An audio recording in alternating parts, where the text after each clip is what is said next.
नमस्कार मित्रों, astro talkies में आप सभी का स्वागत है। तो कुछ बड़े ही महत्वपूर्ण परिवर्तन हो रहे हैं इस समय, यानी कि ग्रह अपनी राशि का परिवर्तन कर रहे हैं और अपनी चाल में भी परिवर्तन कर रहे हैं। तो ऐसे परिवर्तन में जो प्रभाव पड़ता है वह थोड़ा सा बदला हुआ होता है। तो एक जो बहुत ही महत्वपूर्ण परिवर्तन हो रहा है वह मंगल का राशि परिवर्तन है। मंगल देव जो हैं वह बुध की कन्या राशि में प्रवेश कर चुके हैं। तो आगे आने वाले जो 6 सप्ताह हैं वह बहुत ही ज़्यादा महत्वपूर्ण होंगे। बुध जहाँ हरियाली का प्रतीक है, वहीं मंगल लालिमा का प्रतीक है, क्रोध का प्रतीक है, अग्नि को दर्शाता है, भूमि को दर्शाता है, भाई को दर्शाता है। और यहाँ पर जो मानसिकता है यानी कि संघर्ष की राशि, यानी कि जो प्रवृत्ति है वह संघर्ष की प्रवृत्ति है। संघर्ष किससे है? भूमि को लेकर के है, भाई को लेकर के है, या किसी दुश्मनी को लेकर के है। तो जो मंगल का क्रोध है वह बुध की राशि में आ जाता है। तो यहाँ पर देखिए, तो ये चूंकि जो कन्या राशि है यह नैसर्गिक कुंडली में षष्ठ भाव से संबंध रखती है। तो यहाँ पर जो मंगल है वह अति वेगी तो बनते हैं, लेकिन चूंकि बुध की जो राशि है कन्या, यहाँ पर आकर के वह थोड़े से कमजोर हो जाते हैं। यहाँ पर जो उनका प्रभाव है वह थोड़ा कमजोर भी हो जाता है, क्योंकि बुध की जो राशि कन्या है यानी कि इसका जो स्वामित्व है वह बुध के पास है, और बुध इस समय पर सिंह राशि में चल रहे हैं, यानी कि अपने से 12वें चल रहे हैं। तो यानी कि जो बुध है, यानी कि जो बुध का जो भाव है वह सूर्य से प्रभावित है, और वहीं पर जो मंगल है वह बुध के राशि में आने पर यहाँ पर अपनी बुद्धि से हीन हो जाते हैं, इतने ज़्यादा क्रोधित हो जाते हैं कि वह एनालिटिकल थिंकिंग करना ही छोड़ देते हैं। तो यहाँ पर देखिए कि आपकी कुंडली में यदि मंगल कन्या राशि के हैं तो आप यहाँ पर इस समय देखेंगे कि आपके अंदर एक काफ़ी उत्तेजना रहेगी। आप संघर्ष करने की कुछ योजनाएं बनाएंगे उनके लिए, जिसमें विषय होंगे विशेष रूप से भाई से संबंध होगा, भूमि से संबंध होगा। तो यहाँ पर जो मंगल है यह जो रक्त वर्ण से प्रभाव लेता है, जो लालिमा से युक्त होता है, यह रक्त को दिखाता है, तो यह उत्पात करने की कोशिश करता है। अब चूंकि बुध की राशि कन्या है तो यहाँ पर बातचीत में काफ़ी क्रोध यहाँ पर हो सकता है। यहाँ पर कुछ ऐसा भी देखा जा सकता है कि भाई बहनों से के संबंध में जो रिश्ते हैं उनमें वह मिठासपूर्ण भाव ना हो। यहाँ पर जो, क्योंकि मंगल की जो मानसिकता है वह क्या, क्रोध की मानसिकता है। तो ऐसे में जो संबंध है विशेषकर बहनों से, वह रिलेशंस खराब हो सकते हैं, क्योंकि जो बुध है वो बहन का प्रतीक होता है, मंगल भाई का है। मंगल अपने क्रोध को दिखाता है, वहीं जो बुध है वह युक्तिपूर्ण तरीके से काम करने की बात करता है। तो बुध को इस समय पर सूर्य का साथ प्राप्त है। तो ऐसे में क्या है, जो बुध है वह सूर्य की सोच के साथ चल रहा है, वहीं मंगल संघर्ष करने की स्थिति को सोच रहा है कि कैसे विजय पाया जाए। लेकिन चूंकि बुध अपने आप में सूर्य से प्रभावित है, तो यहाँ पर मंगल विशेष करके कुछ कर पाने में असमर्थ होते हैं। यानी कि वह जो योजना, जो क्रोधित होकर के, जो वेग से आकर के, वह जो क्रोध लेकर के भाई, भूमि, भवन को लेकर के जो एक मानसिकता संघर्ष की बनाते हैं, उस पर वह काम नहीं करती है। तो ऐसे में यहाँ ध्यान देने की बात है कि यहाँ पर आपको काफ़ी यहाँ पर विवेक से काम लेना चाहिए। हालांकि मंगल के अंदर विवेकता होती नहीं है, क्योंकि जो बुध है वह विवेकशाली होते हैं, काफ़ी आगा पीछे सोच करके बात करते हैं, काम करते हैं। तो देखिए, जो कन्या राशि में जब मंगल होते हैं थोड़े से कमजोर परिणाम देते हैं, या वह जो भी काम करते हैं वह निष्फल भी हो जाते हैं, क्योंकि यह बुध के शत्रु है। यानी कि कन्या राशि में जो स्वामित्व है वह बुध का होता है, और बुध उनके शत्रु होते हैं। हालांकि यह दोनों ही पृथ्वी तत्व को दर्शाते हैं, यानी कि जमीन जायदाद को लेकर के यहाँ पर बहुत सारी संघर्ष की स्थिति दिखाई देती है। यहाँ मंगल जो होते हैं, यानी कि कन्या राशि में जो मंगल होते हैं वह बहुत बहादुर नहीं होते हैं, क्योंकि वह कहीं ना कहीं कमजोर पड़ जाते हैं, क्योंकि जो बुध है वह इसमें विजय प्राप्त कर लेता है और मंगल कहीं ना कहीं कमजोर पड़ जाते हैं। तो इसलिए कन्या राशि के जो मंगल हैं यह उनके लिए अच्छी जगह नहीं कही जा सकती। अब बुध कन्या राशि के स्वामी होकर के सूर्य की सिंह राशि में बैठे हैं, तो 24 अगस्त से लेकर के 15 सितंबर तक के मध्य में बुध सिंह राशि में वक्री रहेंगे। ऐसे में बहुत सारे भ्रम उत्पन्न हो सकते हैं। जब यह बुध वक्री अवस्था में होंगे उस समय पे काफ़ी भ्रम हो सकता है, कुछ ऐसे विचार हो सकते हैं, भ्रामक विचार हो सकते हैं, भ्रामक बातचीत हो सकती है, झूठ हो सकता है और ऐसी कुछ बातें भी सामने आ सकती हैं जिनका कोई सिर पैर ही ना हो। वहीं पर देखा जाए तो 17 सितंबर से 17 अक्टूबर तक सूर्य भी कन्या राशि में रहेंगे। तो जब 17 सितंबर से 17 अक्टूबर तक के मध्य में जब सूर्य होंगे तो यहाँ पर जो साथ मिलेगा, यानी कि गवर्नमेंट अथॉरिटीज़ का जो साथ मिलने वाला है वह इस समय पे मिलेगा और इस समय मंगल के अंदर थोड़ी सी यहाँ पर शक्ति प्राप्त होगी। लेकिन यहाँ पर महत्वपूर्ण बात क्या है, 1 अक्टूबर से 18 अक्टूबर तक को भी बुध भी कन्या राशि में होंगे, यानी कि कन्या राशि में यहाँ पर जमावाड़ा लग रहा है। यहाँ पर मंगल स्थित हो रहे हैं, यहाँ बुध स्थित हो रहे हैं और सूर्य भी स्थित हो रहे हैं।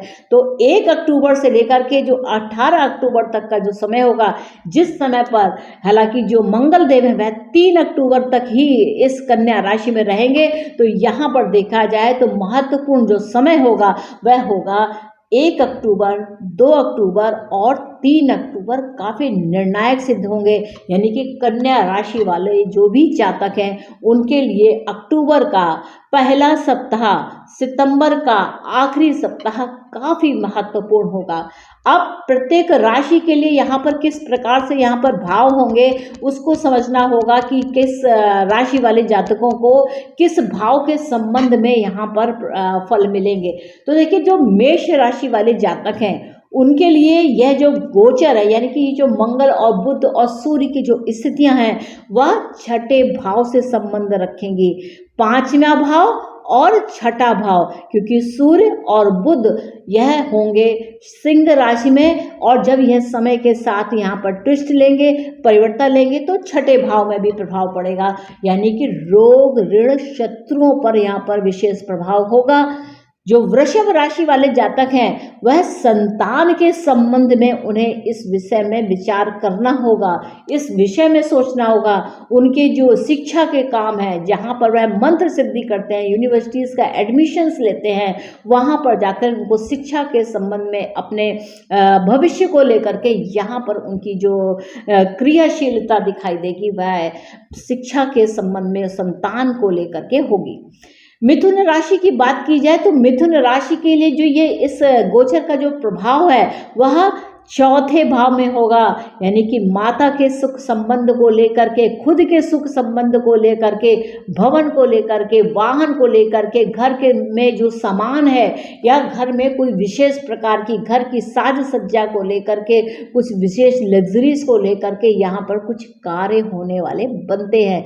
सिंह राशि की बात की जाए तो ये जो समस्त प्रभाव है वह द्वितीय भाव यानी कि फैमिली में हो रहा है, फैमिली बिजनेस को लेकर के हो रहा है, साथ में आपके कोष की बात को लेकर के हो रहा है। तो सिंह राशि वाले जो भी जातक हैं उनके ऊपर इस गोचर का प्रभाव फैमिली में पड़ने वाला है, उनकी बातचीत में पड़ने वाला है। उनकी बातचीत काफ़ी क्रोध से पूर्ण हो सकती है, साथ ही साथ यहाँ पर वह निर्णय ना ले पाने की स्थिति में भी बन सकते हैं। कन्या राशि बहुत ही ज़्यादा इस समय पर प्रभावी रहेगा।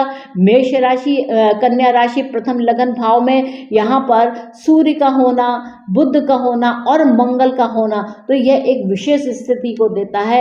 यानी कि कन्या राशि पे तीन ग्रहों का प्रभाव, यानी कि आपकी लग्न इन 3 ग्रहों से प्रभावित होती है। आपके खर्चे विशेष रूप से बढ़े हुए होंगे, साथ में यहाँ पर आप काफ़ी कुछ धन एकत्र करने की दिशा में काम करेंगे। तुला राशि के लिए बात की जाए तो ये जो समस्त ग्रहों का जो उठा पटक हो रही है या आना और जाना हो रहा है, साथ में बुध का जो वक्रत्व हो रहा है वह हो रहा है 12वें भाव में, द्वादश भाव में हो रहा है। तो द्वादश भाव में होने के कारण यहाँ पर जो खर्चे हैं वह काफ़ी कुछ बढ़े हुए से दिखाई देंगे। यहाँ पर जितनी आय होगी उतना ही यहाँ पर व्यय भी हो जाने की संभावनाएं दिखाई देती हैं। वृश्चिक राशि की बात की जाए तो यह जो पूरा गोचर है उनके लिए एकादश भाव से जाता है, यानी कि आय के नए स्रोत यहाँ पर संघर्ष के साथ आय के नए स्रोत दिखते हैं। साथ में ऑफिसेस को लेकर के, यानी कि कार्य क्षेत्र जो विस्तार है वहाँ भी इसका प्रभाव दिखा देता है। और यहाँ पर आप देखेंगे कि जो यहाँ पर भी आप काम करते हैं वहाँ से आपको लाभ मिल जाने की पूर्ण संभावना दिखाई देती है। धनु राशि की बात की जाए तो यह समस्त जो ग्रहों का गोचर है, जो आना और जाना हो रहा है, जो बुध की वक्री अवस्था हो रही है वह उनके दशम केंद्र में हो रही है। यानी कि जो दशम भाव है, यानी कि आपका सोशल स्टेटस, आपकी सामाजिक प्रतिष्ठा, तो उस प्रतिष्ठा में यहाँ पर बुध का गोचर जो प्रभाव दिखाई दे रहा है। साथ में जो मंगल है यह आपके पंचम भाव के स्वामी और द्वादश भाव के स्वामी होकर के कैरियर में बैठ रहे हैं, यानी कि विदेशों से भी आपके कैरियर को लाभ मिल रहा है। साथ में आपकी जो इच्छा है वह भी यहाँ पर पूर्ण होती हुई दिखती है। हालांकि थोड़ा बहुत मतभेद रह सकता है, फिर भी आपकी यहाँ पर विजय होगी क्योंकि गुरु आपके साथ में है। मकर राशि की बात की जाए तो मकर राशि वाले जो जातक है उनके लिए यह जो ग्रहों की स्थितियां हो रही हैं वह नवम भाव से हो रही हैं। तो ऐसे में धार्मिक जो यात्राएं हैं वह काफ़ी महत्वपूर्ण हो जाएंगी। आपको यहाँ पर कुछ विरासत का भी सुख, क्योंकि अष्टम भाव से यह जो स्थिति मंगल की आती है वह अष्टम भाव से मंगल जो है वह आपके नवम भाव में जा रहे हैं, तो अचानक से आपको कुछ धार्मिक यात्राओं को भी दे सकते हैं। कुंभ राशि की बात की जाए तो कुंभ राशि वाले जो जातक हैं उनके लिए ये जो ग्रहों की स्थिति है, यानी कि मंगल का भाव, मंगल को 8वें भाव में होना, बुध का 8वें भाव में होना, सूर्य का 8वें भाव में होना, यानी कि कुछ ऐसे अचानक से मिल जाने वाले परिणाम दिखाई देते हैं। क्योंकि कुंभ राशि तो इसके जिसके जस्ट उलट में यहाँ पर सूर्य की सिंह राशि, यानी कि स्पाउस के प्लेस पर, यानी कि अपने जीवन साथी के भाव में सिंह राशि आती है और अष्टम भाव में यह कन्या राशि आती है। यानी कि जो कुछ भी प्रवृत्ति चल रही है वह अष्टम भाव से कुछ ऐसे भाव हैं जो कि छिपे हुए हैं, जो कि समय के साथ ही उजागर होंगे। ऐसे में अगर आप वाहन चलाते हैं तो आपको यहाँ पर विशेष सलाह दी जाती है कि आप अपने वाहन वगैरह सावधानी से चलाएं। ऐसे में चोट, एक्सीडेंट या इस तरीके की कोई भी दुर्घटना हो जाने की भी संभावना दिखाई पड़ती है। मीन राशि की बात की जाए तो मीन राशि वाले जो जातक हैं उनके लिए यह समस्त गोचर उनके सप्तम भाव से जाता है, यानी कि जीवन साथी की जो भूमिका है वह काफ़ी महत्वपूर्ण हो जाती है। आपका जो ध्यान है वह सब कुछ जीवन साथी की ओर जाता है, क्योंकि परिवार में इधर वृद्धि दिखाई देती है, क्योंकि गुरु और राहु बैठ करके आपके द्वितीय भाव में बैठे तो परिवार में वृद्धि करते हैं। और वहाँ से जो प्रभाव है, यानी कि आपकी राशि का जो स्वामी गुरु है वह द्वितीय भाव में बैठ करके और बहुत ही सुंदर प्रभाव को दे रहा है, यानी कि यहाँ पर कुछ वंश वृद्धि की बात दिखाई देती है। साथ में आपका जो फोकस है वह जीवन साथी के ऊपर रह सकता है। तो मित्रों, ये है मंगल के राशि गोचर, यानी कि मंगल देव सिंह राशि को छोड़ करके कन्या राशि में जो प्रवेश कर चुके हैं उस पर जो समस्त हमारी 12 राशियां उनका मोटा मोटा किस प्रकार से प्रभाव रहेगा, यह जो गोचर है ये काफ़ी आवश्यक था। इसलिए आप लोगों को मुझे अपनी सीरीज़ को छोड़ करके, यानी कि कर्म विपाक संहिता की जो हमारी सीरीज़ चल रही थी उसको मैंने थोड़ा सा विराम दिया है। आने वाले समय में 2-3 दिनों के अंदर में और भी एपिसोड आप लोगों को देती हूँ, क्योंकि जो आने वाला समय है यह काफ़ी कुछ उलट पुलट लेकर के आ रहा है। उसमें काफ़ी राशियों के परिवर्तन है, साथ में राशियों में ग्रहों के परिवर्तन है, साथ ही साथ यहाँ पर कई ग्रहों का एक साथ में वक्री हो जाना, यह भी एक बहुत ही महत्वपूर्ण प्रभाव को देने वाला बनता है। तो आगे आने वाले जो समय है, यानी कि आप कह सकते हैं नवंबर दिसंबर तक का जो समय है वह काफ़ी उलट पुलट दे करके जाएगा। तो मित्रों, इस अंक में बस इतना ही। मिलते हैं नेक्स्ट एपिसोड में और बहुत सारे जो नए गोचर हो रहे हैं उनके परिणामों को लेकर के हम चर्चा में आप लोगों के साथ बने रहेंगे। तो मित्रों, आप लोगों से एक अनुरोध है कि अगर आपने मेरे इस एपिसोड को अगर एंजॉय किया है तो कृपया चैनल को लाइक कीजिए, इसे शेयर कीजिए और सब्सक्राइब करना बिल्कुल मत भूलिएगा। मिलेंगे जल्द ही नए परिवर्तनों के साथ।